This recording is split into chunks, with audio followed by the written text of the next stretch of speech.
Welcome on in to Reading Between the Wines. Wine Down Wednesday, Wine Wednesday. What are you sipping on? Tonight, I just got some basic blush wine, table wine. Ain't doing anything extra tonight, but we still gonna wind down and have some fun in here tonight. Special guest, Miss Jenna Carter, coming in, and she has a real special treat tonight with her book. I think it's been a minute since we had some really good laughs here on Reading Between the Wines, some real interesting, steamy, spicy stories. It's been a minute, but I think we're going to get that tonight. So, welcome into Reading Between the Wines. It's Wine Down Wednesday. Wine Wednesday. What are you sipping on? What are you drinking? How are you feeling? It's been one of those days today. I don't know. It's just the energy levels feel like they're a little off. So, but we're going to pick this thing up and we're going to have a good show tonight, regardless of the situation. It's just this weather. I have a problem when it comes to this time of year. That's why I'm always asking people, where are you calling from? What your weather is like? How you feeling? You know, I need that fun in the sun type vibe. Definitely picked the wrong place to live here, but we here anyway. Facebook, if you're out there, I want to say thank you so much for the love. I appreciate y'all out there. I saw a couple people out there on Instagram. Thank you. Twitter, YouTube, D Live, Twitch, Daily Motion. You can check out the experience on YouTube at Laren Gaines as well. I definitely appreciate the love that I've been receiving over there. Thank you all so much and welcome in, welcome in. Let me go ahead and get this thing started. Speaking of which, I talked about how I'm feeling today. Feeling a little down. I just got to keep it real. Blues, this weather, I have a problem with it, so I'm just keeping it real. It's like damp. It's just off. So even though that this song is about somebody else bringing the blues, but this weather brings me the blues. So I'm not trying to bring y'all down, so I'm definitely going to bring y'all up tonight. Jennifer Carter is going to come through and help us with that, but it's just this. I know what's getting ready to happen. I know that the season's changing. I can feel it in the atmosphere. So it just brings me the blues. And I just thought about the song Tony, Tony, Tony, the blues, 1990, off of the Revival album. I don't know if y'all fans of Tony, Tony, Tony, but of course I was at a young age when I first heard them come out with this. And, It Never Rains in Southern California. Of course, y'all know the hits Anniversary.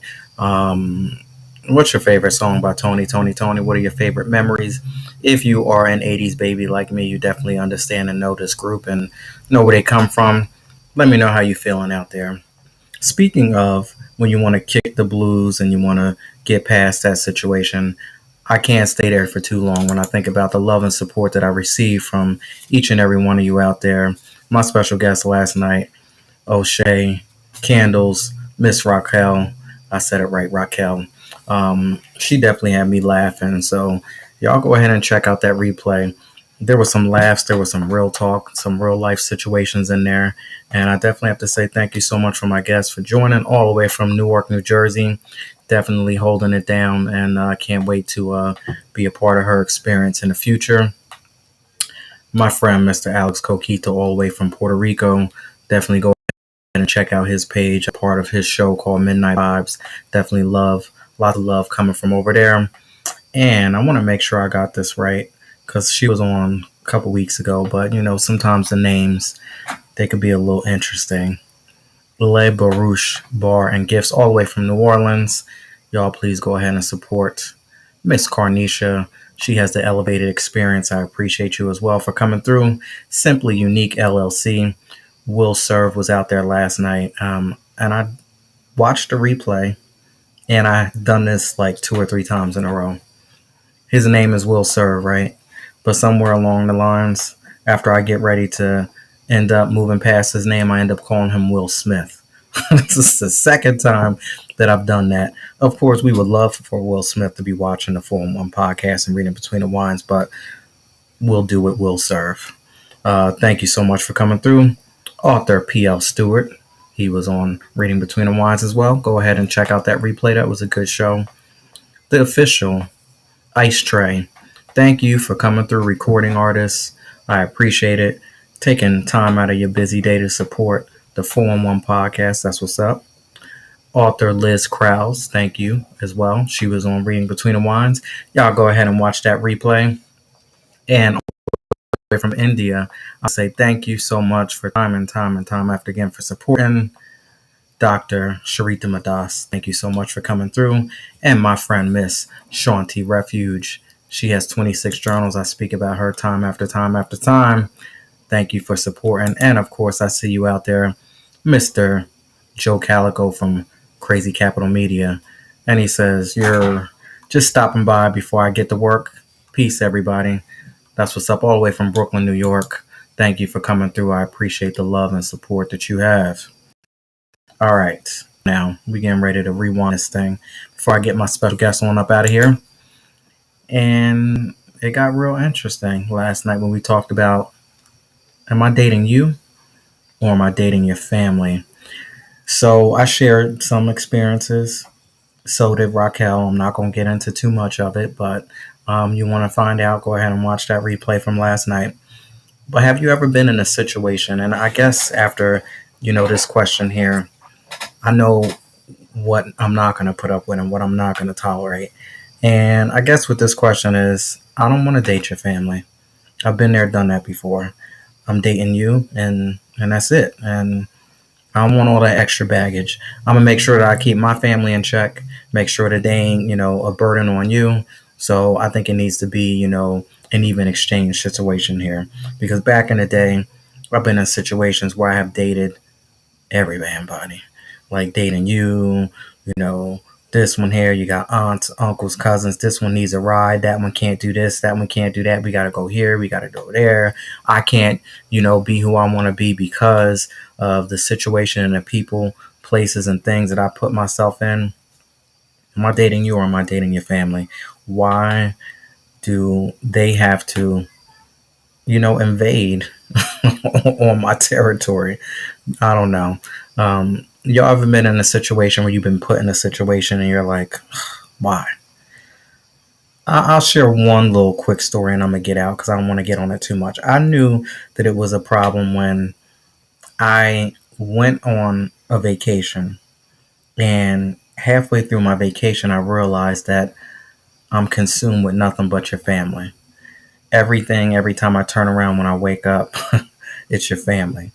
There was no sightseeing. There was no doing any, extracurricular activities outside of whatever. It was just family this, family that, this person here, this person that.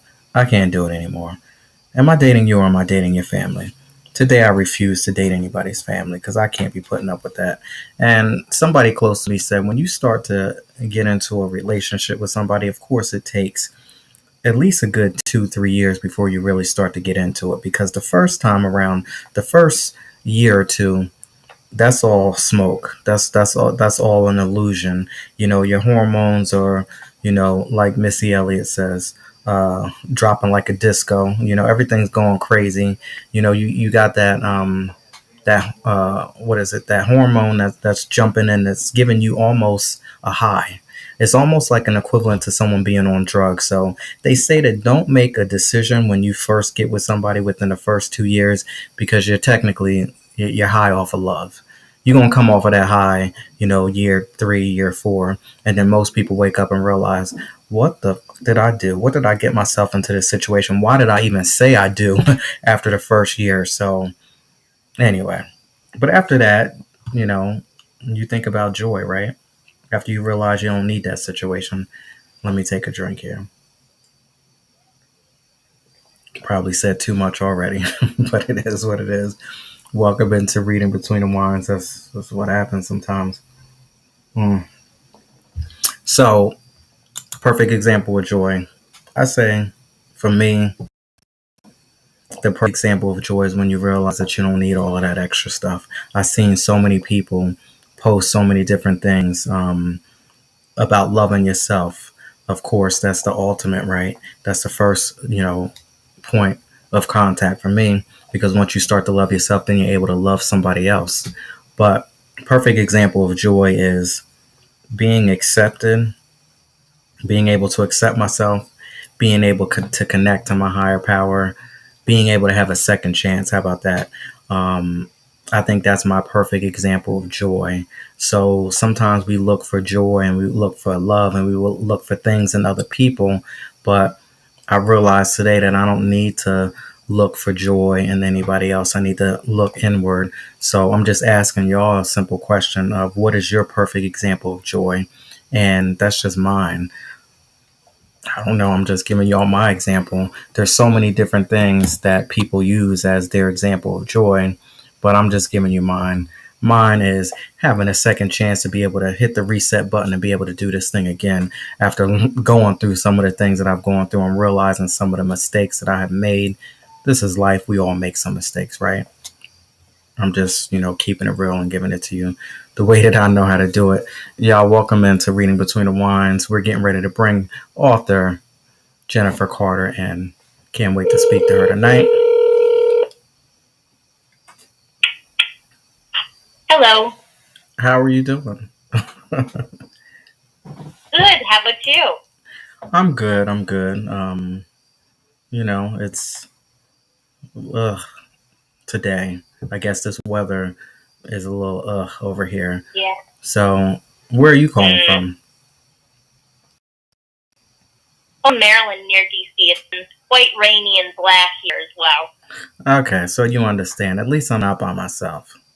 Because I was like, You are not. I don't really want to start off the show like this, but I have a hard time of playing games and faking it. I can't do that. So I just got to keep it real. So Definitely. I'm hoping that the witch. Let me make sure I got this right. Your book, The Witch Queen's Mate. I'm hoping that that'll bring up the situation and make it a little lively up in here tonight. Yeah, I hope so. Okay.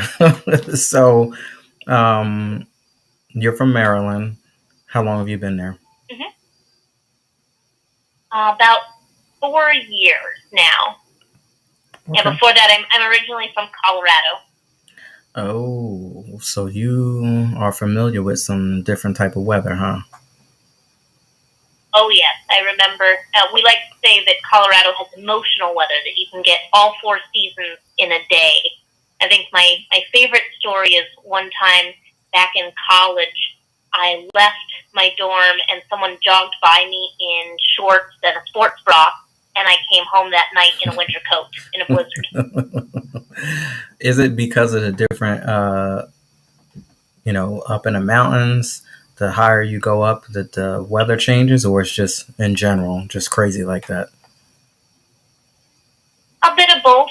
The mountains definitely kind of catch a lot of the weather, so things can change pretty quickly. It's also very dry, so the temperature can shift dramatically without kind of the humidity to hold the temperature. Wow, that sounds crazy. I have never been there, but I definitely want to go. I don't know, man. I don't know. Between the weather and things like that, I swear I should have been like a news reporter or something, weatherman, because I'm like so intrigued about different parts of the world and weather. So, what's the hottest that it gets there in the summertime? Here and there, Colorado. Colorado. I know about Maryland. Gotcha. It can get above 100, but that's not very common. Usually, in late July, early August, you'll get a lot of weather in the 90s. Okay. But the evenings will cool to, the 60s, low 60s. So what do you like most about Colorado? Love the mountains. I love being able to go hiking and mountain biking. And just, I think the people have a very, outdoorsy mindset. You meet a lot of people who also are excited to go to the mountains, have good groups and stay active together. Have you ever seen any bear in your trails? So I have not, but I've had a lot of friends who have. I had a friend in high school who who lived in the mountains, and would tell us stories about bears walking by her bedroom window. They always say that you're supposed to get all real big, right, and puff up and make a lot of noise and don't run. Oh yeah, you learn in elementary school what to do if you encounter a bear or a mountain lion. Tell me where else you learned that in elementary school. Well, listen, I don't know about you, but it's cool that you taught me that and all of that great stuff. But I have a feeling that if I was ever come in contact with a bear, either two things are going to happen, or a mountain lion. I'm either just stand stuck and just be frozen, which is not good, or I'm going to forget about everything that I learned and I'm going to turn around and I'm going to just run like hell. And that ain't going to be good either. So at the bottom Yeah. line, I'm gonna be a dead MFer probably. All You know right. what they say? As long as you're not the slowest in the group, you're fine. Hmm. So Maryland, of course. We fast forward to that. Um, are you a lover of seafood? Yeah, I am. Okay. Although I do find, I think my favorite thing about seafood is it's an excellent vehicle for eating butter. Yeah, I'm not really a fan of. I get it. I understand, but a lot of people like to put a lot of butter on their seafood. For me, I really don't even Mm-hmm. get a chance to taste it. Really, it's like, mm, I know what you mean now. Do you Yeah. like? What's your favorite thing to eat when it comes to seafood? Mm. I really like snow crab in like a Cajun seasoning. Mm, I understand that. I like that too. Some good Fairly scallops. simple. Go ahead. Oh, I was just saying that, it's simple but delicious.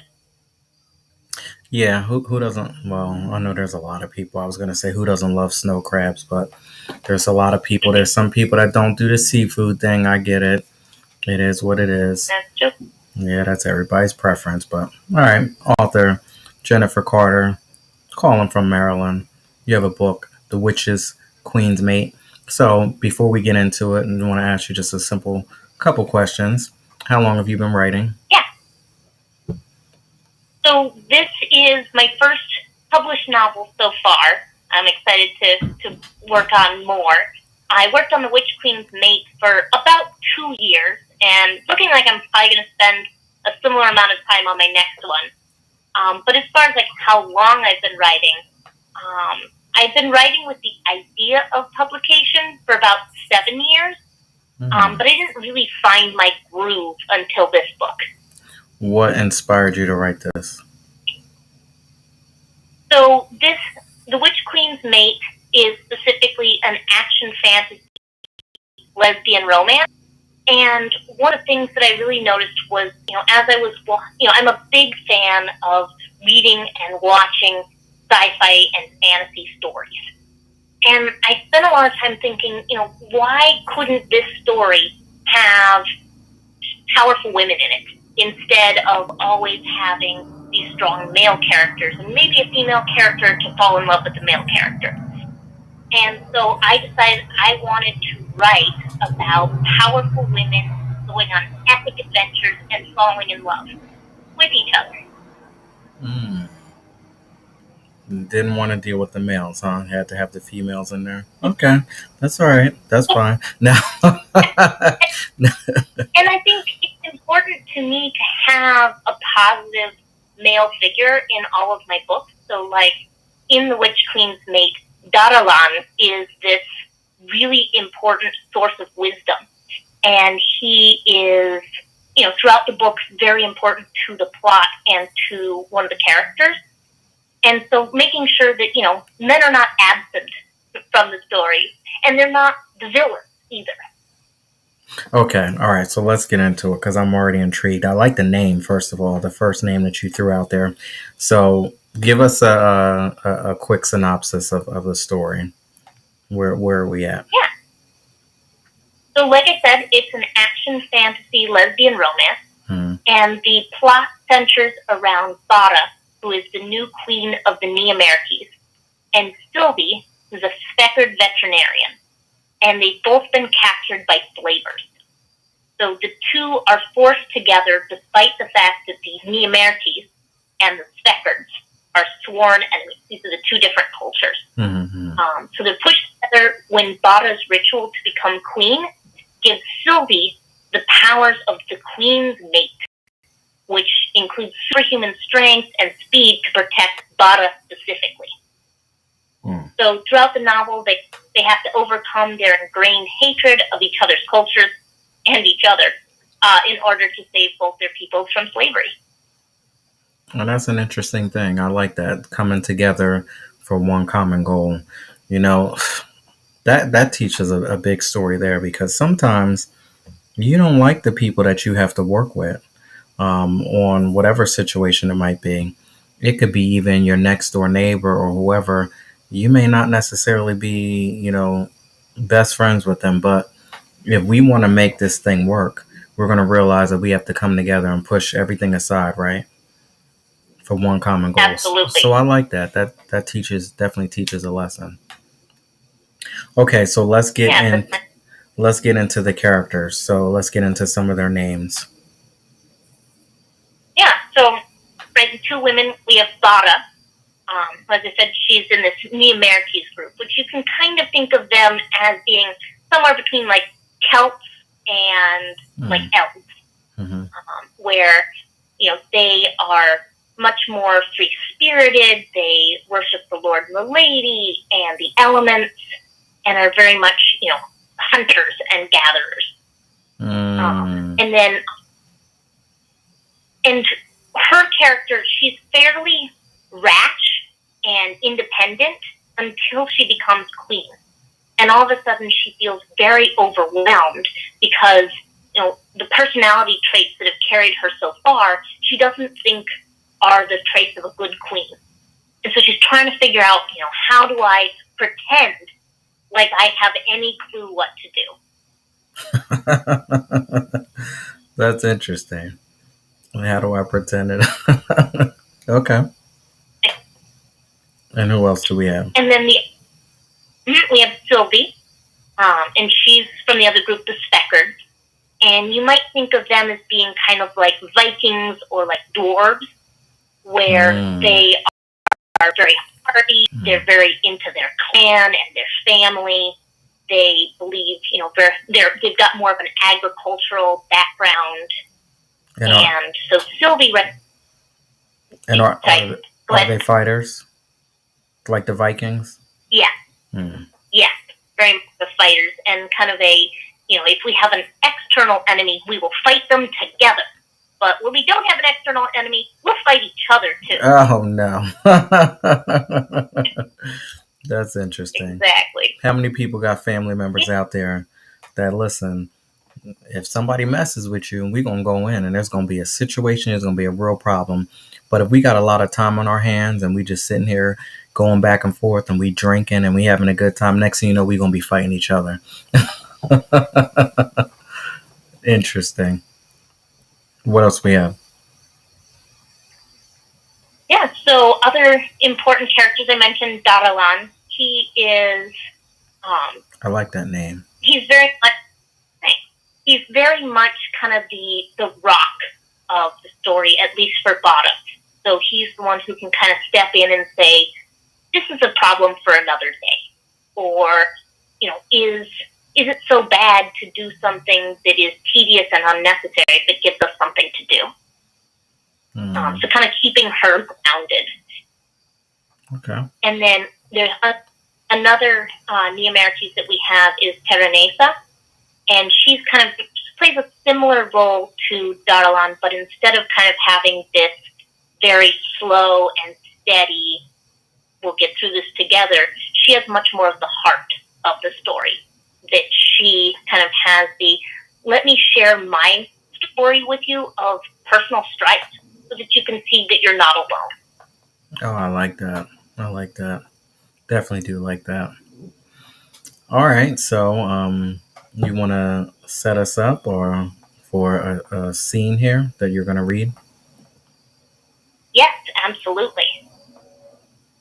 So the scene that I'm going to read is it's Bada and Lee's first real interaction. So Importantly, and I didn't mention this earlier, they don't speak the same language. They don't actually end up speaking the same language until about halfway through the book.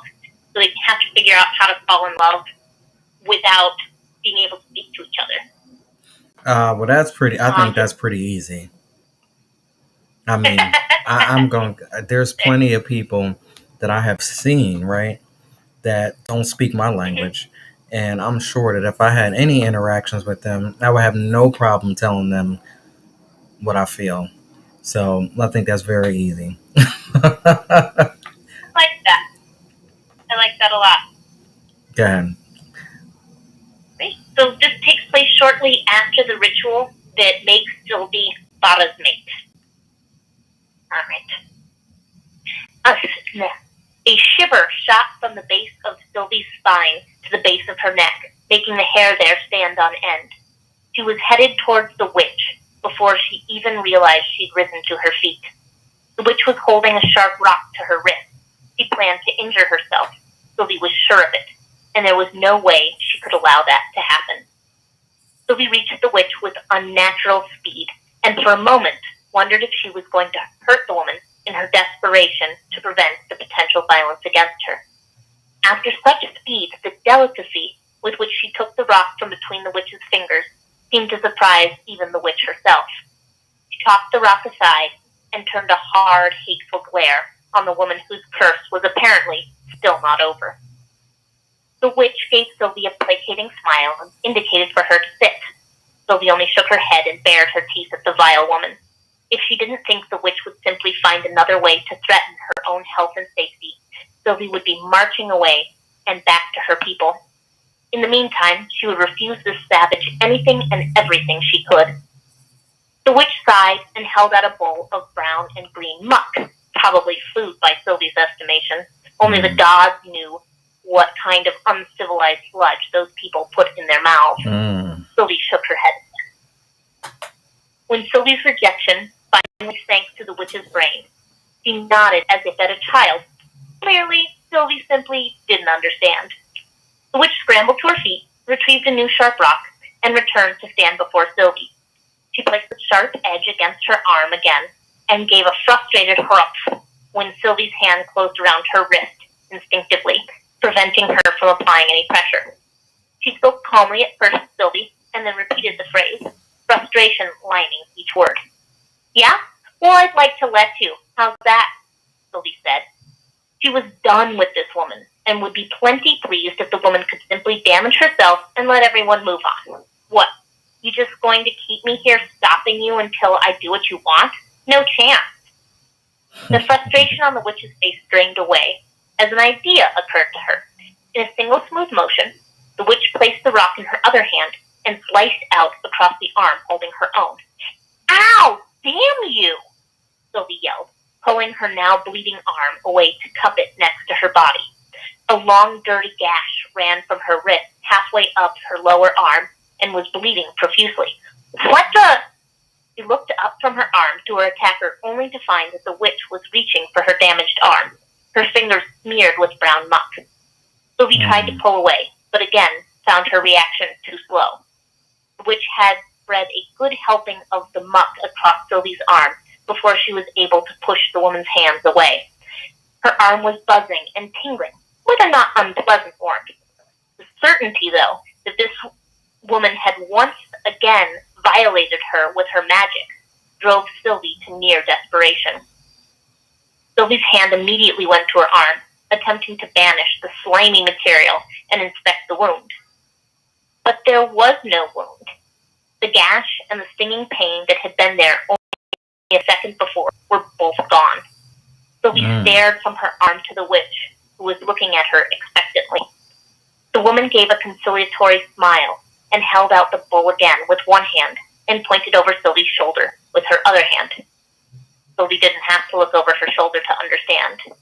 No, she said slowly. It didn't matter that her people weren't going to let her close enough to use this muck on their wound. They would rather die than use witchcraft. The last word seemed to translate. The witch's chin drooped and her eyes fell to her feet, as if this disappointed her greatly. What surprised Sylvie wasn't the witch's apparent distress. seemed to be laced throughout it. She mumbled something to herself before locking gazes with Sylvie once more and saying what Sylvie could only believe was an apology. A great wave of anger washed over Sylvie. How could this woman possibly try to apologize while keeping her trapped? How dare she ask for forgiveness or sympathy? But what made Sylvie the angriest was that she did feel sympathy, whether from the curse or the witch's manipulative personality. She felt a deep desire to believe that the woman was sorry. A part of her simply wanted to reach out and take the woman into her arms and comfort her. Then take it back, Sylvie said, her voice containing far more desperation and less anger than she had meant. When the witch looked at her in confusion, Sylvie attempted to act it out, pointing first at the witch, then at herself. Several twitching magic fingers later, and Sylvie was pretending to smile and go back to her people. Take it back, she repeated. It was the witch's turn to shake her head. Why not? Sylvie demanded, waving her imaginary magic fingers at the witch and at herself. She wanted so badly to reach those fingers out further, shake the witch, until she understood and stopped this horrible curse. The witch pointed at herself, pointed wriggling fingers at Sylvie, and then pulled them back, as if drawing something out of Sylvie. Turned away from Sylvie toward her people, and acted as if she was giving what she'd taken from Sylvie to someone else. Sylvie nodded vigorously. Yes! Give it to someone else. Someone who actually wants to protect you. Someone who even vaguely likes you. But the witch was shaking her head again, a look of pure defeat. A hateful sigh slipped between Sylvie's lips as the meaning of it all set in. You can't take it back. She reached out, grabbed the bowl of magic muck from the witch's hand, and chucked it as far as she could to the Neomerki side of the pen, before turning and stalking away. Oh. Wow. And so they have to go from that to love. I was gonna say when do we get to the love part? But before before we move on, you believe in witchcraft and that type of stuff? Is that how you came up with this? So my mom was actually a Wiccan, which the Neomerki's religion is vaguely based on Wicca, with a bunch of artistic life. And the way that she always described it, that I really liked, was that it was about the energy that you put into the world, right? And that the way that you project what you want into the world has an impact, and different people believe how much that has an impact, but I definitely think it has a big one. So I would not describe myself as a Wiccan or believing in witchcraft, but I think that we have a lot of power with our energy.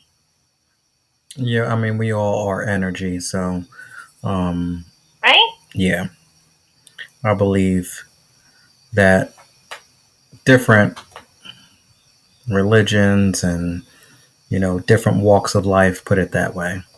I think a lot of them all have the same concept as far as what you put in is what you get out. I don't know anything about what you have going on, Wiccan and all of that stuff. I've heard about it. I know nothing about it, so don't even quote me. Don't put me in any type of stories like that. But do they do it out of love, or is it out of trying to get back at somebody for doing something wrong to them? Yeah, definitely out of love. The spirits that allow magic to happen and the Lord and Lady are specifically against harming people. And so there's actually in the book a group of people called Fallen Kindlers who have turned against that and used magic for evil or for revenge. And that those people are specifically shunned and pushed out of the community. So just like anything, there are people who are in any type of groups, and anything in life in general, there's good and evil. So what you're saying is that people who practice that it could be the same thing. You could have people who do it the right way, the way it has been intended, and then people who can take it and then twist it around and use it in a harmful way. Perfectly said. Yes, I like the way you worded that exactly. Got it. All right. And and it's so interesting that you said that, because I was just sitting here today going through thinking in my mind of the different type of religious groups that are out there, the different type of people, how about this, the different gods that people believe in, right? And Mm-hmm. I don't know them all because I don't know all of the languages and stuff like that, but from what I have seen and heard, that is all based on the karmic law. And just like what you said, what you put in is what you get out. The simple thing of what goes around comes around. You reap what you sow. Um, all of us, all over this whole entire globe, we all speak different languages and all type of stuff. And, we got all different things going on. But at the end of the day, it's basically the karmic law about what you put in is what you get out. That's what I believe. So no matter who you believe in, what you believe in, like I always say, just believe in something real. And, what you put in is what you get out. If you put evil into the situation, trust and believe some evilness is going to turn around and backfire and boomerang on you. If you put love in it, love is going to come back one way or the other. So, interesting. I'm glad we had that little discussion. Do you agree on that point? I agree, and I agree entirely. Yeah. Because it's like I can't sit here and say because I speak English and you know I'm a Christian that somebody who is somewhere over in India praying to whoever or whatever that they're wrong because they're not you know praying to the same God that I am. So I don't know. It's just a Yeah. whole situation around that thing that when people start to point fingers and say, "Oh, you're not like me. You're not practicing the same thing that I'm practicing, and I gotta look at you a different way." I have a problem with that. So anyway, we don't get off get off of this real quick before I get a whole bunch of people mad at me. But all right. So let everyone know where they can purchase your book at. Yeah. So you can find it on Amazon, Barnes and Noble, Target, Walmart, and you can also find it directly through the publisher, which is Bold Strokes Books. I saw that. So tell us how you came about that hooking up with them. How did that happen? Yeah, so they're actually one of the premier publishers in LGBT literature, and so I was really excited to get in with them. There are a lot of their books that I have loved. A lot of the authors that I love also publish through them, and they have a really great reputation. So I was very, very excited when they accepted my book. Now, I should have asked you this off the air because I don't want to put you on the spot, but are you from the LGBTQ community? I am. Okay. It's actually interesting. No, I know. It's an excellent question because I am, a cis female married to a man. And so nobody expects, when they know me on the surface, that I am. But yeah, given those descriptors, that I fall into the bisexual category. But yeah, I mean, it's not something that you would know looking at me or even knowing, little bits of my life. Well, I think I'll make you laugh a little bit.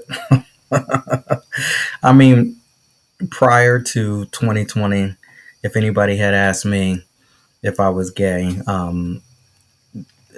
I give y'all that. All right, maybe you didn't know, but today I still crack up in my mind because there are so many people that look at me and they say that I don't know.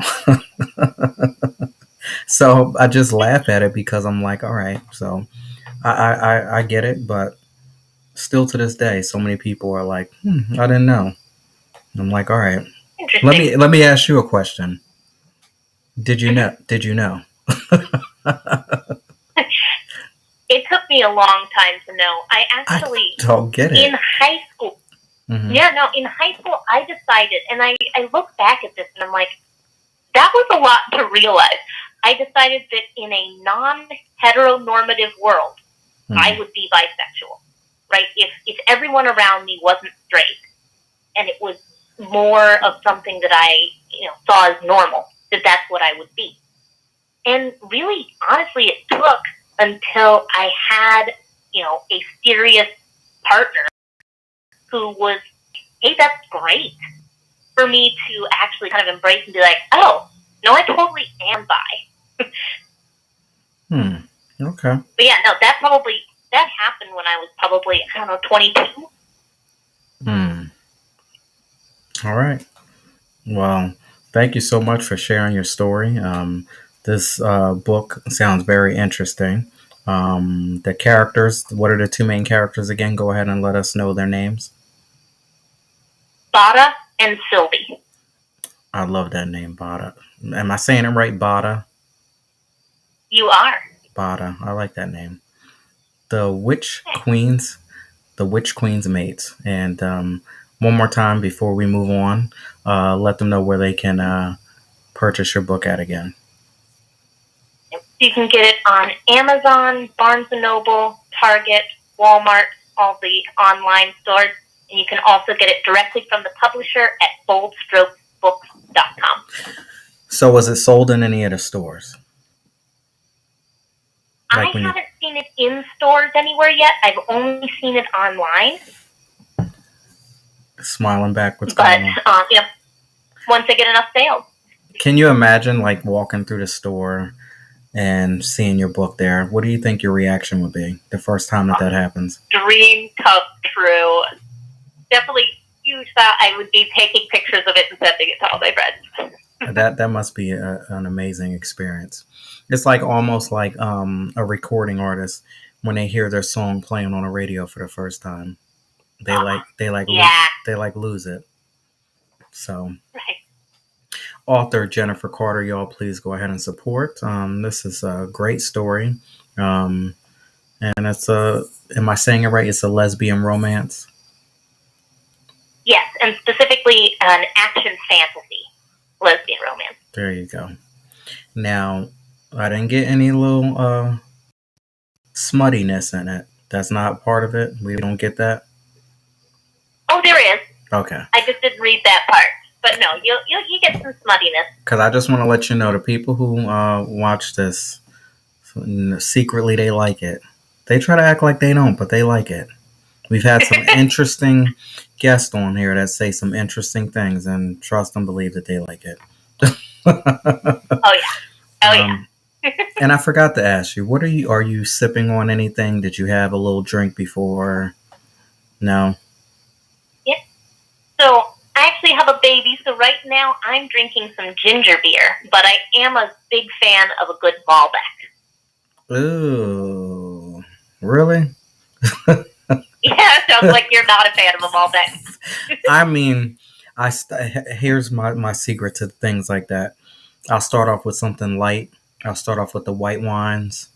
And then after I start to get twisted a little bit, I could care less what I'm drinking. So I'll drink all of the Malbecs, all of the Merlots, the Pinot Noirs, all of the dark, dry stuff. I start off with the light stuff first, and once I get tipsy, who knows what the hell I'm drinking at that point. But no, I like seriously, that. my favorite dark, dry type of wine that I like to curl up with in the wintertime would definitely be Zinfandel. Now I can deal with that. Zinfandel, Yeah. a Cabernet, I can definitely deal. I can start off with that first and be okay. Other than that, the Yeah. Merlots, the Malbec, and all of the other ones, I don't think I could really deal with that. But I do it. Yeah. I do it here on Reading Between the Wines just to let y'all know. I almost picked the red one tonight, but I looked at it and I was like, absolutely not. I almost did it though. I almost did, and I said, I don't do that tonight. But Yeah. What are you drinking tonight? I just have a blush table wine now, just basic.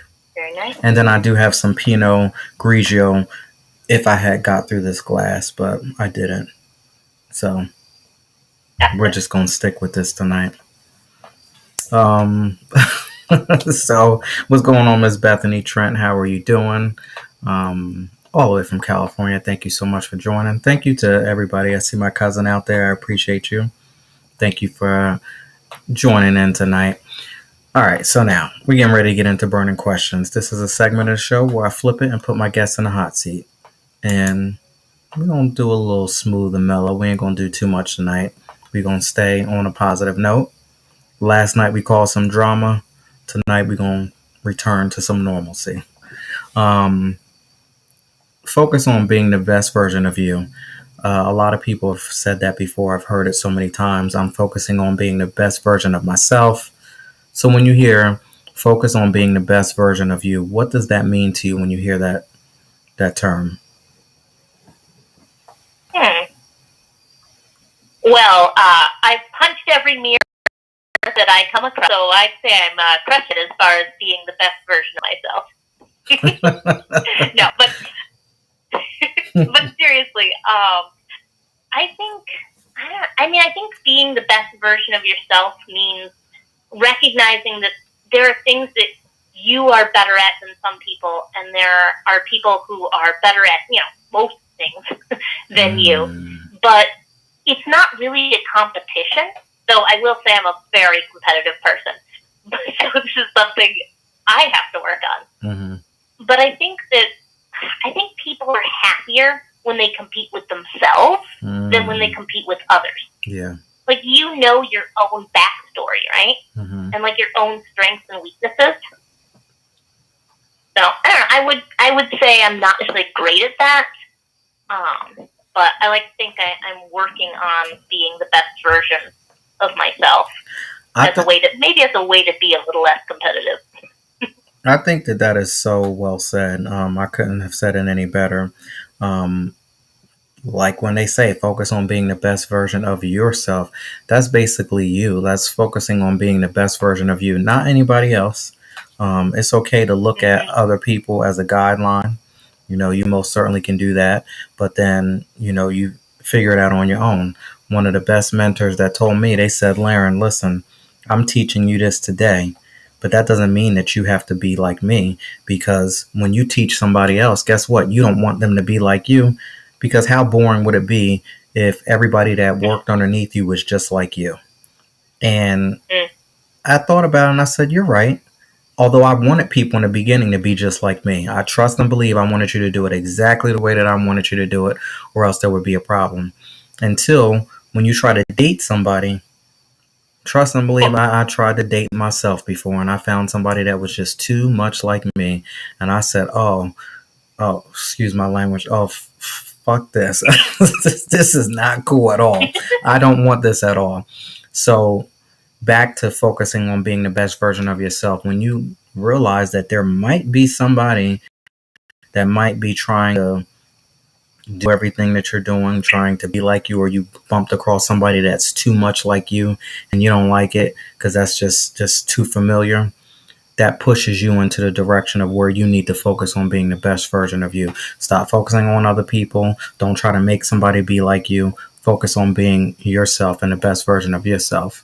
And when you do that, you will realize that, wow, I am special. I am unique. I am different. Nobody is like me. So that way you become in competition with yourself, like you said, and you don't have to worry about what everybody else has going on. You don't have to worry about this. You don't have to worry about that. And that's focusing on being the best version of yourself every single day, trying to push the bar and push yourself. Because when you fall back, when you're not being the best version, when you slacked off a little bit, when you're not being 100%. Everybody else won't know unless you really fall off. But I think that that's pretty much it from my opinion. Focus on being the best version of yourself. When you ain't looking left, you ain't looking right. You just stand straight ahead in that mirror and saying, okay, today we're going to be a little bit better than what we were yesterday. And I get that he said this about me. And I get that they said that about me, and I get that they are plotting and they're waiting and scheming and everything else. But today, we just gonna go full forward and we gonna do everything that we need to do to continue to press forward. And the minute that you continue to keep pressing forward every single day and don't look back, don't look left, don't look right, when you finally do turn around and take a breath, because everybody needs to take a little breath and take a little break, you look back and you be like, damn, I guess this is what the true definition of being, you know, the best version of yourself, when you just keep doing it. Crazy as it may sound, but that's just my way. I don't know. Did I I lose you? love that, and it sounds like you had a great mentor.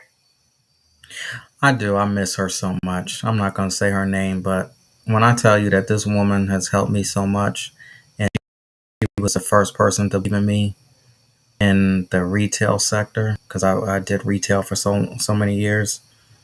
She taught me so many life lessons just in that. And of course, she told me, you take a little bit from this situation, you take a little bit from that situation. Don't be like me. I need you to, develop your own situation. I need you to develop your own plan and make it work well for you. And that was the best thing that she could tell me.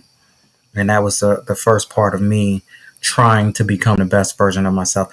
And I don't think that you get it overnight. All of a sudden, you don't just wake up and become the best version of yourself. You got to go through a lot of stuff. Yeah, I go through a lot of heartbreak and drama and trials and tribulations in order to figure it out.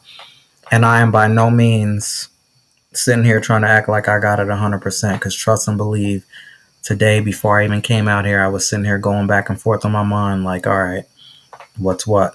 What's this? What's that? You know, it's life. You know, I think that when you think you arrived, I think it's a crazy illusion that you think that one day you're going to get it. You're going to get it and everything's going to be wonderful and beautiful. But in life, I don't think that happens. Every single day you keep pushing and striving to become the best version of yourself. But do you really get to the end?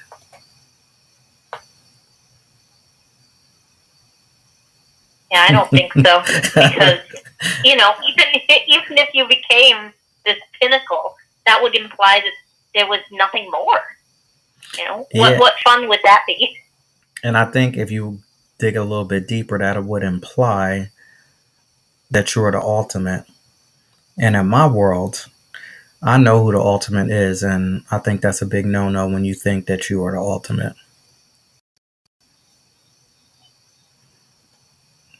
I don't know. That's just Yeah. got a little quiet. No, I'm agreeing. I think that, yeah, if you think you've mastered everything, what's the quote about the more you learn and the more you know that you don't know? I don't think I've you can heard that get to before. a place because, yeah, right, you've reached a point of hopefully more understanding about yourself, and thus recognize there's more to work on. Mm-hmm. Wow. Well, just the fashion that, I know how to do it.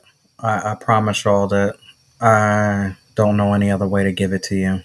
Um, we end up laughing. We end up taking it to the valley lows, and we try to bring it up at the end. But this is just me. I don't know any other way to give it to y'all. But that was Burning Questions. Thank you so much to my special guest, Miss Jennifer Carter, for joining in all the way from Maryland. And let us know the title of your book again. The Witch Queen's Mate. The Witch Queen's Mate. And one more time, I know we've said this a couple times tonight, just let everybody know where they can purchase your book or follow you, your social media handles. I don't know if you have a website, but at this moment, just go ahead and let us know where we can stay connected with you. Yeah. So, again, the book is from all your major retailers online: Amazon, Target, Barnes & Noble, Walmart. You can also get it directly from the publisher at boldstrokebooks.com. They have lots of different promotionals, so if you're looking to save a little bit of money, that's an excellent way to do it. And then you can also look me up on Instagram. I'm Jennifer J. Carter. That's Jennifer.J.Carter. I'm on Facebook, and you can also email me. Same thing, Jennifer J. Carter at gmail.com. All right. Very good. Thank you so much for coming on, Reading Between the Wines. I appreciate you. And so glad that we were able to connect. Thank you again. Yes, thank you so much for having me. This was a pleasure. You are so welcome. Take care and have a wonderful night. Thank you. You too. All right. All right, y'all. So there you have it. We got through another episode of Reading Between the Wines. I want to thank you so much for joining and supporting. Thank you so much to Joe Calico out there on YouTube, who we have out there. Order of the Bookish. Love the title. I'll check her out now. Thank you for joining. Smiling Back. Thank you for joining as well. Bethany Trent. So many people out there. G-Ster. I appreciate y'all for joining in and checking in.